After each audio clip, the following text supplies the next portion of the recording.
Hi, നാട്ടിൽ work ചെയ്യുന്ന ഭൂരിഭാഗം ആളുകളുടെയും വലിയൊരു ആഗ്രഹമായിരിക്കും ഏതെങ്കിലും ഒരു വിദേശ രാജ്യത്ത്, അതിപ്പോൾ GCC കൺട്രീസിലായിരിക്കാം, യൂറോപ്യൻ കൺട്രീസിലായിരിക്കാം, എവിടെയെങ്കിലും ഒരു ജോബ് ഫൈൻഡ് ഔട്ട് ചെയ്ത് അവിടെ വർക്ക് ചെയ്യണം എന്നുള്ളത്. എൻ്റെ പേഴ്സണൽ എക്സ്പീരിയൻസിൽ ഞാൻ ചെയ്ത കുറേ കാര്യങ്ങളും പിന്നെ ഞാൻ മനസ്സിലാക്കിയ കുറേ കാര്യങ്ങളും എല്ലാം വെച്ച് എങ്ങനെയാണ് ഒരു ജോബ് ഫൈൻഡ് ഔട്ട് ചെയ്യാന്നുള്ളതാണ് ഇന്ന് നമ്മൾ നോക്കാൻ പോകുന്നത്. ഞാൻ ആദ്യം വിചാരിച്ചുകൊണ്ടിരുന്നത് നാട്ടിൽ നിന്ന് ഡിഗ്രിയും PG ഒക്കെ കംപ്ലീറ്റ് ആക്കി വന്നതുകൊണ്ട് CV കണ്ടു കഴിഞ്ഞാൽ അപ്പം തന്നെ എനിക്ക് ജോലി കിട്ടുമായിരുന്നു. മെയിലുകൾ ഇങ്ങനെ അയക്കുന്നുണ്ട്, ദിവസങ്ങളായി, ആഴ്ചകളായി, മാസങ്ങളായി, പ്രത്യേകിച്ച് റെസ്പോൺസ് ഒന്നുമില്ല. എനിക്ക് ആദ്യം നിങ്ങളുടെ അടുത്ത് ഒരു കാര്യം പറയാനുണ്ട്, ക്ഷമ വേണം, സമയമെടുക്കും. നമ്മൾ ഇനി കോമ്പറ്റീറ്റ് ചെയ്യാൻ പോകുന്നത് ഡിഫറെൻറ്റ് നാഷണാലിറ്റീസിൽ ഡിഫറെൻറ്റ് ലാംഗ്വേജസ് സംസാരിക്കുന്ന വിവിധ ക്വാളിഫിക്കേഷൻസ് ഉള്ള വലിയൊരു ഗ്രൂപ്പ് ആളുകളോടാണ്. സോ നാട്ടിൽ നമ്മൾ ജോലിക്ക് വേണ്ടി ട്രൈ ചെയ്തിരുന്ന ആ ഒരു രീതിയല്ല ഇവിടെ നമ്മൾ ഫോളോ ചെയ്യേണ്ടത്. ജോബ് ഹണ്ടിങ്ങിനെ ഞാൻ 3 രീതിയിലാണ് അപ്രോച്ച് ചെയ്തത്.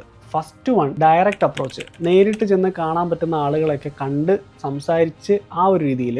രണ്ടാമതായിട്ട് കമ്പനികളുടെ വെബ്സൈറ്റുകളും അവരുടെ ഇമെയിലുകളും വഴി. മൂന്നാമതായിട്ട് ലിങ്ക്ഡിൻ, ഇൻഡീഡ് പോലുള്ള ജോബ് ഹണ്ടിങ് പ്ലാറ്റ്ഫോംസ് യൂസ് ചെയ്തിട്ട് നിങ്ങൾ മസ്റ്റായിട്ടും നിങ്ങളുടെ ലിങ്ക്ഡിൻ പ്രൊഫൈൽ ഒപ്റ്റിമൈസ് ചെയ്തിരിക്കണം. ജോബ് ഹണ്ടിങ് സ്റ്റാർട്ട് ചെയ്യുന്ന സമയത്ത് തന്നെ ലിങ്ക്ഡിൻ്റെ 1 month ഫ്രീ പ്രീമിയം സബ്സ്ക്രിപ്ഷൻ കിട്ടും. 1 month കഴിഞ്ഞ് കഴിഞ്ഞാൽ നിങ്ങൾക്ക് അത് ക്യാൻസൽ ചെയ്യാം. ഇതിലൂടെ നിങ്ങളുടെ സെയിം പ്രൊഫഷണലിൽ വർക്ക് ചെയ്യുന്ന ആളുകളുമായിട്ടുള്ള ഒരു കണക്ഷൻ നിങ്ങൾ ബിൽഡ് ചെയ്ത് വെക്കുക. ആൻഡ് ഇവരെവിടേക്കാണ് വർക്ക് ചെയ്യുന്നത് എന്നുള്ളത് ഒരു പേപ്പറിനകത്തേക്ക് എഴുതി നോട്ട് ചെയ്ത് വെക്കുക. നെക്സ്റ്റ് സ്റ്റെപ്പിൽ നമ്മൾ ചെയ്യേണ്ടത് CV ഒപ്റ്റിമൈസ് ചെയ്യുക എന്നുള്ളതാണ്. CV ആണ് നമ്മുടെ ഫസ്റ്റ് ഇംപ്രഷൻ. നമ്മളെപ്പറ്റി ഒന്നും അറിയാത്ത ഒരാൾക്ക് നമ്മളെപ്പറ്റിയുള്ളൊരു പിക്ചർ നമ്മൾ കൊടുക്കുക. സോ അത് പ്രൊഫഷണലി എത്രത്തോളം എൻഹാൻസ് ചെയ്യിക്കാൻ പറ്റുമോ അത്രത്തോളം എൻഹാൻസ് ചെയ്ത് ഒരു ATS ഒപ്റ്റിമൈസ്ഡ് ആയിട്ടുള്ള CV. മാർക്കറ്റിംഗ് ജോബൊക്കെയാണ് നോക്കുന്നതെങ്കിൽ അവിടെ ഫോട്ടോ നിർബന്ധമായിരിക്കും. അപ്പോൾ ഫോട്ടോ വെച്ചിട്ടുള്ള CV ആയിരിക്കാം. നിങ്ങൾ യൂറോപ്യൻ കൺട്രീസിലേക്ക് ആണെങ്കിൽ അവിടെ യൂറോപ്പാസ് ഫോർമാറ്റിലുള്ള CV ആയിരിക്കാം. ഏത് ഫോർമാറ്റാണോ അവിടെ റെക്കമെൻഡ് ആയിട്ടുള്ളത് ആ ഫോർമാറ്റിലുള്ള ലിങ്ക്ഡിൻ പ്രൊഫൈലിൻ്റെ ലിങ്കും കോപ്പി ചെയ്തിട്ടുള്ള ഒരു CV സെറ്റ് ചെയ്തിട്ട് നിങ്ങളുടെ പ്രൊഫഷൻ്റെ ജോബ് അവൈലബിൾ ആയിട്ടുള്ള ഫെസിലിറ്റീസ് കണ്ടെത്തലാണ് നെക്സ്റ്റ് സ്റ്റെപ്പ്. അതിനായിട്ട് നിങ്ങൾക്ക് ഗൂഗിൾ യൂസ് ചെയ്യാം, ChatGPT യൂസ് ചെയ്യാം, ലിങ്ക്ഡിൻ യൂസ് ചെയ്യാം. എല്ലാം വെച്ച് അവൈലബിൾ ആയിട്ടുള്ള ഫെസിലിറ്റികളുടെ മൊത്തം ഒരു വലിയ ലിസ്റ്റ് തന്നെ നമ്മൾ ആദ്യം ഉണ്ടാക്കിയെടുക്കണം. ഈ ലിസ്റ്റിൽ നിന്നും ഓരോ കമ്പനിയുടെയും വെബ്സൈറ്റിലെ കരിയർ സൈറ്റിൽ പോയി ആദ്യം അവിടെ ഒരു പ്രൊഫൈൽ ക്രിയേറ്റ് ചെയ്യുക. നിങ്ങളുടെ ജോബ് റിലേറ്റഡ് ആയിട്ടുള്ള ഏതെങ്കിലും ഓപ്പണിങ്സ് അവിടെ കിടക്കുന്നുണ്ടെങ്കിൽ കൈയോടെ അതിലേക്ക് അപ്ലൈ ചെയ്യുക. പ്രൊഫൈൽ ക്രിയേറ്റ് ചെയ്യുമ്പോൾ തന്നെ ജോബ് അലേർട്ട്സും കൂടി ഓൺ ആക്കിയിടുക.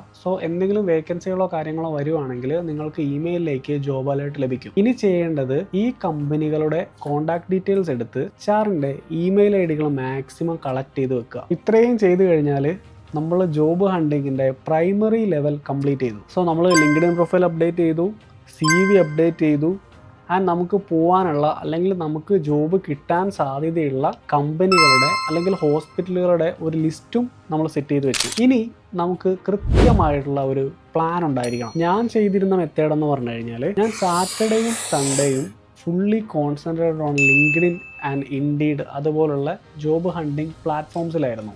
കാരണം സാറ്റർഡേയും സൺഡേസിലും മോസ്റ്റ് ഓഫ് ദ കമ്പനീസിലും HR ഡിപ്പാർട്ട്മെൻറ്റ് ലീവായിരിക്കും. അന്ന് മെയിൽ അയച്ചിട്ടോ ഡയറക്റ്റ് പോയി നോക്കിയിട്ടോ പ്രത്യേകിച്ച് കാര്യമൊന്നുമില്ല. പക്ഷേ ബാക്കിയുള്ള ദിവസങ്ങൾ രാവിലെ തന്നെ ഞാൻ എന്ത് ചെയ്യും, ഒരു കുടയെടുത്ത് എൻ്റെ CV ഒക്കെ ബാഗിലാക്കി ഞാൻ ഡയറക്റ്റ് മീറ്റ് ചെയ്യാൻ പറ്റാവുന്ന ആളുകളൊക്കെ മീറ്റ് ചെയ്യാനായിട്ട് ഇറങ്ങും. ആൻഡ് ഡയറക്റ്റ്ലി പോയിട്ട് CV സബ്മിറ്റ് ചെയ്യുമായിരുന്നു. പകൽ സമയത്ത് ഈ ജോബ് ഹണ്ടിങ്ങിന് ഇറങ്ങുന്നത് കൊണ്ട് തന്നെ ഇതിൻ്റെ ഇടയിൽ മെയിലൊന്നും അയക്കാനുള്ള സമയം ഉണ്ടാവില്ല. അതുകൊണ്ട് തന്നെ ഞാൻ ഈവനിങ് ടൈമിൽ വന്ന് പിറ്റേ ദിവസത്തേക്ക് വേണ്ടിയിട്ടുള്ള മെയിലുകളെല്ലാം ഓൾറെഡി ഷെഡ്യൂൾ ചെയ്ത് വെച്ചിട്ടുണ്ടാവും. നിങ്ങൾ കമ്പനീസിലേക്കൊക്കെ പോകുന്നതിന് മുന്നേ ആയിട്ട് ആ കമ്പനീനെ പറ്റിയും അവിടെ വർക്ക് ചെയ്യുന്ന ആളുകളെയും പറ്റിയുള്ള ഒരു ബേസിക് റിസർച്ച് ചെയ്തിരിക്കണം. ആ കമ്പനിയുടെ പേര് നിങ്ങൾ ലിങ്ക്ഡിനിൽ അടിച്ച് നോക്കിക്കഴിഞ്ഞ് കഴിഞ്ഞാൽ ആ കമ്പനിയും അവിടെ വർക്ക് ചെയ്യുന്ന ആളുകളുടെ ലിസ്റ്റ് നിങ്ങൾക്ക് കിട്ടും. സോ നമ്മുടെ പ്രൊഫഷനിലുള്ള ആളുടെ കാര്യങ്ങൾ നോക്കിക്കഴിഞ്ഞ് കഴിഞ്ഞാൽ പിന്നെ നിങ്ങൾ നോക്കേണ്ടത് ആ കമ്പനിയിലെ HR ഡിപ്പാർട്ട്മെൻറ്റ്, അതിൽ തന്നെ ടാലൻറ്റ് അക്വിസിഷൻ, അവരുടെ പേര്, അവരുടെ പ്രൊഫൈല്, ഇത്തരം കാര്യങ്ങളെ പറ്റിയുള്ള ഒരു ബേസിക് റിസർച്ച് നിങ്ങൾ ഓൾറെഡി നടത്തിയിട്ട് വേണം ഡയറക്റ്റായിട്ട് പോകാൻ. സോ നിങ്ങൾക്ക് HR-നെ മീറ്റ് ചെയ്യാൻ പറ്റുമെങ്കിൽ HR-നെ മീറ്റ് ചെയ്യുക, അല്ലെങ്കിൽ നമ്മളുടെ പ്രൊഫഷണലിലുള്ള ഒരാൾ അവിടെ വർക്ക് ചെയ്യുന്നുണ്ടെങ്കിൽ അവരെ മീറ്റ് ചെയ്യുക. ചില സമയത്ത് നമ്മളെ സെക്യൂരിറ്റികൾ ഇതിൻ്റെ ഉള്ളിലേക്ക് കയറ്റി വിടില്ല. അപ്പോൾ നിങ്ങൾക്ക് ചെയ്യാൻ പറ്റുന്നതല്ല, ഞാൻ ചെയ്തൊരു കാര്യമാണ്, ലിങ്ക്ഡിനിൽ നോക്കി ഇവരെ പറ്റി ഒരു ഐഡിയ ആക്കിയിട്ട് പോകും. അപ്പോൾ ഞാൻ പറയും ഞാനിങ്ങനെ ഇന്ന ആളെ കാണാൻ വേണ്ടി വന്നതാണ്, ഇയാളെൻ്റെ ഫ്രണ്ടാണ്, ഞങ്ങൾ ഒരേ പ്രൊഫഷനാണ്, അങ്ങനെയൊക്കെ പറഞ്ഞു കഴിഞ്ഞാൽ നിങ്ങൾക്ക് മീറ്റ് ചെയ്യാൻ പറ്റും. ഇത് ഞാൻ ട്രൈ ചെയ്ത് എനിക്ക് ഭൂരിഭാഗം കേസിലും വർക്കായ ഒരു ഹാക്കാണ്. സോ നിങ്ങൾക്കും ഒന്ന് ട്രൈ ചെയ്ത് നോക്കാം. ഭൂരിഭാഗം സ്ഥലങ്ങളിലും ചെല്ലുമ്പോൾ നിങ്ങൾക്ക് മെയിൽ ID അവർ തരും. ഈ ഡയറക്റ്റ് പോയി കഴിഞ്ഞ് കഴിഞ്ഞാലുള്ള ഒരു ഗുണം എന്താണെന്ന് ചോദിച്ചു കഴിഞ്ഞാൽ നമ്മൾ ഫോണ് വിളിച്ച് ചോദിച്ചു കഴിഞ്ഞാൽ കിട്ടുന്നതിനേക്കാളും കൂടുതൽ മെയിൽ ID ചിലപ്പോൾ നമ്മുടെ മട്ടും ഭാവവും കഷ്ടപ്പാടൊക്കെ കണ്ട് മനസ്സലിഞ്ഞിട്ട് അവർ ചിലപ്പോൾ ഈ ടാലൻറ്റ് അക്വിസിഷനിലും അല്ലെങ്കിൽ ഈ ഹയറിങ്ങിലൊക്കെ ഇരിക്കുന്ന ആളുകളുടെ മെയിൽ ഐ ഡികളൊക്കെ നിങ്ങൾക്ക് ഷെയർ ചെയ്ത് തരാനുള്ള സാധ്യത കൂടുതൽ. ചിലപ്പോൾ നമ്മൾ അവരെ കാണാൻ ചെല്ലുമ്പോഴായിരിക്കും അവർ പറയുക ഞാനിങ്ങനെ എൻ്റെ വേറൊരു ഫെസിലിറ്റിയിൽ വേക്കൻസി ഉള്ളതായിട്ട് കേട്ടു, അപ്പോൾ നിങ്ങൾ അവിടെ ഒന്ന് പോയി നോക്കുന്നു. ഇതൊന്നും നമുക്ക് ഫോണിൽ വിളിച്ച് നോക്കിക്കഴിഞ്ഞാൽ കിട്ടില്ല. ജോലികൾ കാര്യങ്ങളൊക്കെ കിട്ടുള്ളൂ. സോ നിങ്ങൾ ആക്റ്റീവായിട്ട് ജോബ് ഹണ്ട് ചെയ്ത് നിങ്ങൾക്ക് പെട്ടെന്നൊരു ജോലി വേണം എന്നുള്ളൊരു മൈൻഡ് സെറ്റ് ഉണ്ടെങ്കിൽ ഏറ്റവും നല്ലത് നിങ്ങൾ പരമാവധി നേരിട്ട് തന്നെ പോയി നോക്കുക. നേരിട്ട് ചെന്ന് CV സബ്മിറ്റ് ചെയ്തു എന്ന് വിചാരിച്ച് നമ്മുടെ ഉത്തരവാദിത്തം അവിടെ കഴിയുന്നില്ല. നമ്മൾ വീണ്ടും അത് ഫോളോ അപ്പ് ചെയ്തുകൊണ്ടിരിക്കണം. അബുദാബിയിലൊക്കെയാണ് നിങ്ങൾ വരുന്നതെങ്കിൽ നിങ്ങൾക്ക് ഇവിടുത്തെ പബ്ലിക് ട്രാൻസ്പോർട്ടിൽ 1 മന്ത് പാസ് എടുക്കാൻ പറ്റും. സോ കണക്റ്റഡ് ആയിട്ടുള്ള ഹോസ്പിറ്റൽസുകളെല്ലാം നിങ്ങളൊന്ന് ലിസ്റ്റ് ഔട്ട് ചെയ്ത് ഒരു പോവിൽ ഇപ്പോൾ രാവിലെ ഇറങ്ങിക്കഴിഞ്ഞ് കഴിഞ്ഞാൽ തന്നെ ആദ്യം ഫസ്റ്റ് ഹോസ്പിറ്റൽ ഇത്, സെക്കൻഡ് ഹോസ്പിറ്റൽ ഇത്, അടുത്തടുത്തുള്ള ഒരേ റൂട്ടിലുള്ള ഹോസ്പിറ്റലുകളെല്ലാം കയറി ഇറങ്ങി നിങ്ങൾക്ക് വരാം. സോ നിങ്ങൾക്കൊരു 2 ആഴ്ച കൊണ്ട് ഇവിടെയുള്ള ഭൂരിഭാഗം എല്ലാ ഫെസിലിറ്റീസും കവർ ചെയ്യാൻ പറ്റും. അത് ഓരോ നാട്ടിലും ഡിഫറൻ്റ് ആയിരിക്കും. അതുപോലെ ഒരു കൃത്യമായിട്ടുള്ള പ്ലാനിങ് വെച്ചിട്ട് വേണം നമ്മൾ ഇതുപോലത്തെ ഈ രാവിലെ പോയി വൈകുന്നേരം വരുന്ന രീതിയിൽ നമ്മൾ പ്ലാൻ ചെയ്യാം. ആൻഡ് എല്ലാ ദിവസവും നിങ്ങൾ കൃത്യമായിട്ടും നല്ല രീതിയിൽ കുറച്ച് നേരം ഒന്ന് റിലാക്സ് ചെയ്യണം. കുറച്ച് നേരം നിങ്ങൾ റീല് കാണണം.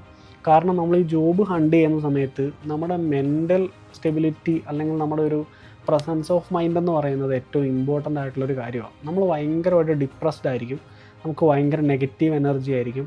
സോ ഏത് സമയത്തും നിങ്ങൾ ഇതിനു വേണ്ടി ഇരിക്കാതെ കുറച്ച് നേരമൊക്കെ നിങ്ങളൊരു സിനിമ കാണാനും ഇപ്പോൾ ഈ ശനിയാഴ്ച ഞായറാഴ്ചയൊക്കെ കിട്ടുന്ന സമയത്ത് നിങ്ങൾ കുറച്ച് നേരം നിങ്ങൾക്ക് വേണ്ടി കൂടി സമയം കണ്ടെത്തണം. ഇത്രയും കാര്യങ്ങൾ ചെയ്തു കഴിഞ്ഞാൽ സെക്കൻഡറി ലെവലും ഓൾമോസ്റ്റ് കംപ്ലീറ്റ് ആയി. നമ്മൾ വെബ്സൈറ്റ്സ് കൃത്യമായി ചെക്ക് ചെയ്യുന്നുണ്ട്, മെയിലുകൾ സെൻഡ് ചെയ്യുന്നുണ്ട്, ലിങ്ക്ഡിൻ പോലുള്ള ജോബ് ഹണ്ടിങ് പ്ലാറ്റ്ഫോംസ് യൂസ് ചെയ്യുന്നുണ്ട്, ഡയറക്റ്റ് ആയിട്ടും പോയി നോക്കുന്നുണ്ട്. ഇനി നമ്മൾ ചെയ്യേണ്ടത് ഇതേ കാര്യത്തിൽ ഇതിൻ്റെ കൂടെ തന്നെ നമ്മൾ ചെയ്ത് പോകേണ്ട ഒരു കാര്യമാണ്, നമ്മൾ ഏത് സമയത്തും ഒരു ഇൻ്റർവ്യൂവിന് പ്രിപ്പയർ ആയിട്ടിരിക്കണം. നിങ്ങൾ ഇൻ്റർവ്യൂ കോളൊക്കെ കിട്ടുന്നതും ഇന്ന് വൈകുന്നേരം ആയിരിക്കും ചിലപ്പോൾ മെയിൽ വരുന്നത്, നാളെ രാവിലെ ഒരു ഇൻ്റർവ്യൂ ഉണ്ടാകും. ചില സമയത്ത് ഞാനൊക്കെ ഇപ്പോൾ ദുബായിലൊരു കമ്പനിയിൽ പോയ സമയത്ത് ഞാൻ CV കൊടുക്കാൻ ചെന്ന സമയത്ത് തന്നെ അവരെന്നെ ഇൻ്റർവ്യൂ ചെയ്തു. സോ നമ്മളെപ്പോഴും ഒരു ഇൻ്റർവ്യൂവിനും കൂടി പ്രിപ്പയർ ആയിരിക്കണം.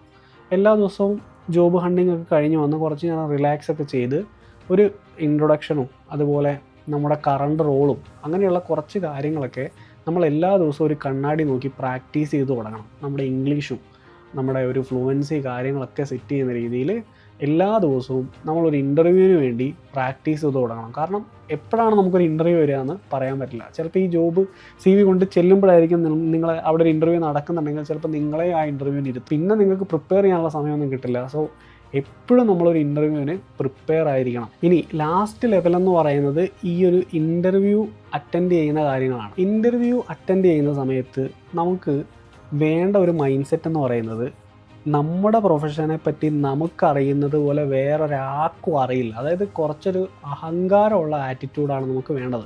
ലൈഫിൽ ഒരിക്കലും അത് പാടില്ല, ജോബ് ചെയ്യുന്ന വർക്ക് ചെയ്യുന്ന സമയത്ത് അത് പാടില്ല. പക്ഷേ ഇൻ്റർവ്യൂ ടൈമിൽ ഞാൻ പറയുന്നത് നിങ്ങൾ കുറച്ച് അഹങ്കാരികളായിരിക്കണം. കാരണം നമുക്ക് അത്രത്തോളം കോൺഫിഡൻസ് വേണം. ആ ഒരു കോൺഫിഡൻസിലിരുന്ന് മാത്രമേ നമുക്കൊരു ഇൻ്റർവ്യൂ അത് ക്ലിയർ ചെയ്തെടുക്കാൻ പറ്റുള്ളൂ. നിങ്ങൾ വിചാരിക്കുന്ന പോലെയല്ല ഒരു ഇൻ്റർവ്യൂവിന് 50ഉം 60ഉം ആളുകളൊക്കെ ഉണ്ടാവും. അതിൽ നിന്ന് ഒരാളായിട്ട് നമ്മൾ കയറി വരിക എന്ന് പറഞ്ഞു കഴിഞ്ഞാൽ അതത്ര എളുപ്പമുള്ള കാര്യമല്ല. സോ അതാണ് ഞാൻ പറഞ്ഞത്, നമുക്ക് നല്ലൊരു കോൺഫിഡൻസ് വേണം. നമുക്ക് എല്ലാ കാര്യങ്ങളെയും പറ്റി, അത് ഹോസ്പിറ്റലാണെങ്കിൽ ആ ഹോസ്പിറ്റലിനെ പറ്റി നിങ്ങൾ കൃത്യമായിട്ട് റിസർച്ച് ചെയ്തിരിക്കണം. അവിടെയുള്ള ഡോക്ടേഴ്സിനെ പറ്റി, ആ കമ്പനീനെ പറ്റി, അവിടെ ഏതെങ്കിലും സ്റ്റാഫ് വർക്ക് ചെയ്യുന്നുണ്ടെങ്കിൽ അവരെ പറ്റി, അവിടെ ഏതൊക്കെ മിഷൻസ് ഉണ്ട്, എന്തൊക്കെ പ്രൊസീജിയേഴ്സ് ഉണ്ട്, എല്ലാ കാര്യങ്ങളെയും പറ്റിയും ഒരു ഏകദേശം ഒരു ഓവറോൾ ഐഡിയ നിങ്ങളാക്കി അതിനനുസരിച്ച് വേണം നിങ്ങൾ പ്രിപ്പയർ ചെയ്ത് വെക്കാൻ. സോ ഇത്രയും കാര്യങ്ങൾ ചെയ്ത് ഇൻ്റർവ്യൂ അറ്റൻഡ് ചെയ്ത് കഴിഞ്ഞാൽ നിങ്ങൾക്ക് ഏകദേശം ഇവിടുത്തെ ജോലി സെറ്റ് ആയിക്കോളും. സോ ഇത്രയും കാര്യങ്ങൾ ചെയ്ത് കഴിയുമ്പോൾ തന്നെ നിങ്ങൾക്ക് ഇൻ്റർവ്യൂ കോളുകളും കാര്യങ്ങളൊക്കെ കിട്ടിത്തുടങ്ങും. പക്ഷേ ഒരു കോള് കിട്ടാൻ തന്നെ എന്താണെങ്കിലും ഒരു മാസം സമയമെടുക്കും. നമ്മുടെ CV ഒക്കെ ഒന്ന് എല്ലാവരുടെയും കയ്യിലൊക്കെ ഒന്ന് ആയി ഒരു കോള് കിട്ടാൻ തന്നെ കുറച്ച് സമയമെടുക്കും. സോ അതാണ് ഞാൻ ആദ്യമേ പറഞ്ഞത്, ഇത് കുറച്ചൊരു ടൈം എടുക്കുന്നൊരു പ്രോസസ്സാണ്. ചില ആളുകൾക്ക് വന്ന പാടെ തന്നെ പെട്ടെന്ന് ജോലി കിട്ടും.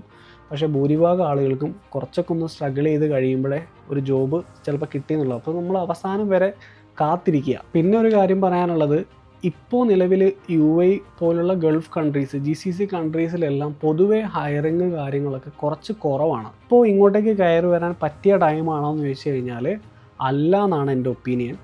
ഒരു മാസം കൂടി കഴിഞ്ഞ് കഴിയുമ്പോഴത്തേക്കും കുറച്ചും കൂടി ഹയറിങ് കാര്യങ്ങളൊക്കെ ഒന്ന് പഴയതുപോലെ ഓപ്പൺ ആവുമായിരിക്കും.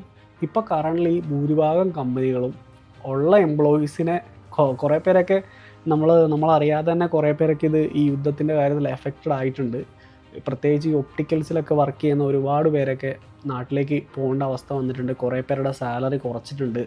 ഉള്ള എംപ്ലോയീസിനെ വെച്ച് എങ്ങനെയെങ്കിലുമൊക്കെ ഇവരിത് റൺ ചെയ്യിക്കുക എന്നുള്ളൊരു മൈൻഡ് സെറ്റിലാണ് ഇപ്പോൾ ഭൂരിഭാഗം ഇവിടുത്തെ വലിയ ഹോസ്പിറ്റലുകൾ അടക്കം ചെയ്യുന്നത്. സോ നിങ്ങളൊന്ന് വെയിറ്റ് ചെയ്ത് കുറച്ചും കൂടി ഒന്ന് ഇവിടുത്തെ കാര്യങ്ങളൊക്കെ ഒന്ന് റെഡി ആയിട്ട് കയറി വരുന്നതായിരിക്കും നല്ലതെന്നാണ് എൻ്റെ ഒരു പേഴ്സണൽ ഒപ്പീനിയൻ. എൻ്റെ പേഴ്സണൽ ഒപ്പീനിയനാണ്. നിങ്ങൾ നോക്കി ബാക്കിയുള്ള കാര്യങ്ങളൊക്കെ സെറ്റ് ചെയ്തിട്ട് വന്നാൽ മതി. പിന്നെ ഈ പറഞ്ഞ പോലെ റെക്കമെൻഡേഷൻസും കാര്യങ്ങളും ഒന്നുമില്ലാതെ ഇവിടെ ജോബ് കിട്ടുക എന്ന് പറഞ്ഞു കഴിഞ്ഞാൽ കുറച്ച് പാടാണ്. ഞാൻ റെക്കമെൻഡേഷനിലൊന്നും അല്ല ജോലിക്ക് കയറിയത് എന്ന് കരുതി കിട്ടാതിരിക്കത്തുമില്ല. സോ നിങ്ങൾ അങ്ങനെയൊന്നും വിചാരിക്കേണ്ട. ട്രൈ ചെയ്ത് കഴിഞ്ഞിട്ടുണ്ടെങ്കിൽ നമുക്ക് എന്താണെങ്കിലും ജോലി കിട്ടും. അങ്ങനെ അപ്പോൾ ഇത്രയും കാര്യങ്ങളാണ് പറയാനുള്ളത്. Okay, bye.